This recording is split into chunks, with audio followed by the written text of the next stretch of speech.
তোমরা যারা একাদশ শ্রেণীতে ভর্তি হয়েছো পার্টিকুলারলি এই ভিডিওটি তাদের জন্য খুবই ইম্পর্ট্যান্ট হতে চলেছে।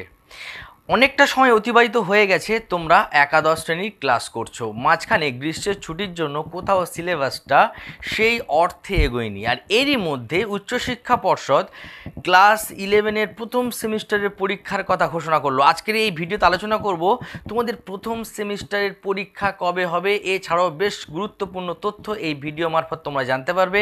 তাই অবশ্যই করে ভিডিও তোমরা শেষ পর্যন্ত দেখবে, ভালো লাগলে লাইক করবে এবং বন্ধুদের সঙ্গে শেয়ার করতে একেবারেই ভুলো না। আর এই চ্যানেলে নতুন হয়ে থাকলে অবশ্যই করে চ্যানেলটিকে সাবস্ক্রাইব করে রাখবে এই ধরনের বিভিন্ন আপডেট পাওয়ার জন্য। আর সবথেকে বড় ব্যাপার যেটা, সেটা হচ্ছে একাদশ শ্রেণীর ফার্স্ট সেমিস্টারের Bangla, English, nutrition, ENVS, history, education, political science, এই সমস্ত বিষয়ের সাজেশান পার্ট বাই পার্ট দেওয়া হবে পরীক্ষার ঠিক আগে। তাই এই চ্যানেলের সঙ্গে থেকেও সাজেশান পাওয়ার জন্য। তো চলো শুরু করা যাক আজকের ভিডিওর মূল অংশ। অপটিমিস্টিক স্টাডি চ্যানেলের তরফ থেকে তোমাদের সকলকে জানাই আন্তরিক শুভেচ্ছা। তোমাদের মধ্যে অনেকেই আছে যারা মাধ্যমিকের ফল সন্তুষ্টজনকভাবেই পায়নি। তারা PPR এবং PPS করতে দিয়েছে, অলরেডি PPR এবং PPS এর রেজাল্ট আউট হয়ে গেছে। PPR এবং PPS করার পরেও যারা সন্তুষ্টজনক নম্বর পাওনি তারা কিন্তু RTI করতে পারো। 16ই জুলাই পর্যন্ত RTI এর শেষ তারিখ। তোমরা যারা এখনও পর্যন্ত RTI করোনি তোমরা করে নিতে পারো। RTI নিয়ে অলরেডি আমি একটা ভিডিও করেছি, কিভাবে তোমরা RTI করবে এবং RTI এর খাতা তোমরা কিভাবে পাবে, সমস্ত খুঁটিনাটি নিয়ে অলরেডি একটা ভিডিও করা আছে। ডেসক্রিপশন বক্সে তার লিঙ্ক দেওয়া আছে, যদি তোমার প্রয়োজন হয় অবশ্যই করে একবার ভিজিট করে নিও, অবশ্যই করে একবার দেখে নিও। আর এই প্রসঙ্গে বলে রাখি যে RTI করলে তুমি তোমার খাতা, তোমার নিজের খাতাটা তুমি দেখতে পাবে, জেরক্স কপি তুমি দেখতে পাবে এবং সেখান থেকে কোথায় তোমার ভুল ত্রুটি হয়েছে, কোথায় নাম্বারের গোলযোগ হয়েছে তুমি জানতে পারবে। তো যাই হোক, এবারে যাওয়া যাক ভিডিওর মূল অংশে। যে তোমরা গ্রীষ্মের ছুটির পরে অলরেডি ক্লাস তোমাদের চলছে। পশ্চিমবঙ্গে এই প্রথম অর্থাৎ 2024-এর ছাত্রছাত্রীরা প্রথম সেমিস্টারের পরীক্ষা দিতে চলেছে।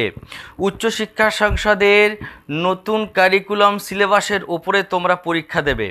আর এই পরীক্ষাটা একেবারেই ভিন্ন প্রকৃতির হতে চলেছে। তোমরা অলরেডি জানো যে তোমাদের ফার্স্ট সেমিস্টারের পরীক্ষা MCQর ওপরে হবে এবং OMR সিটে তোমাদেরকে এক্সাম দিতে হবে। তাই পরীক্ষার প্রস্তুতিটা একটু আগেভাগে হলেই ভালো হয়, কারণ আগেভাগে যদি তোমরা জানতে পারো যে তোমাদের অমুক সময়ে পরীক্ষা হবে, প্রস্তুতি পর্বটা একটু ভালো মতন নিতে পারবে, কোথাও একটা অ্যাডভান্টেজ পাবে তোমরা। এই প্রসঙ্গে যে কথাটা না বললে নয়, যেহেতু MCQ টাইপ তোমাদের প্রশ্ন হবে তাই তোমাদের একটু ডিপলি পড়াশোনা করা উচিত। প্রতিটা বিষয়ে তোমরা গভীর অধ্যবসায় করবে, যে কোনো অ্যাঙ্গেল থেকে প্রশ্ন আসতে পারে। তোমাদের অনেকের মনে হতে পারে যে সিলেবাসের বই পেতে বেশ অনেকটা সময় চলে গেছে, ক্লাসও ঠিক সেইভাবে শুরু হয়নি, বা সিলেবাস সবে শুরু হয়েছে, এখন অগাধ সিলেবাস বাকি আছে, তাহলে হয়তো পরীক্ষাটা অনেকটা দেরিতে হবে। একেবারেই নয়, তোমাদের ভুল ধারণা।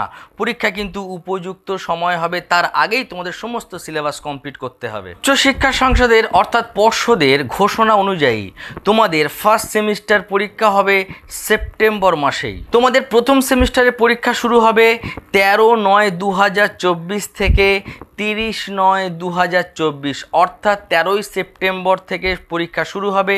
30শে সেপ্টেম্বরের মধ্যে তোমাদের সমস্ত সাবজেক্টের পরীক্ষা কমপ্লিট হয়ে যাবে। সবথেকে আনন্দের খবর, এবং এই প্রশ্নটা অনেক ছাত্রছাত্রীরা করে থাকে, কনফিউশনের মধ্যে আছে অনেক ছাত্রছাত্রীরা, যে পরীক্ষার প্রশ্নপত্র কারা করবেন বা উত্তর কারাই বা দেখবেন।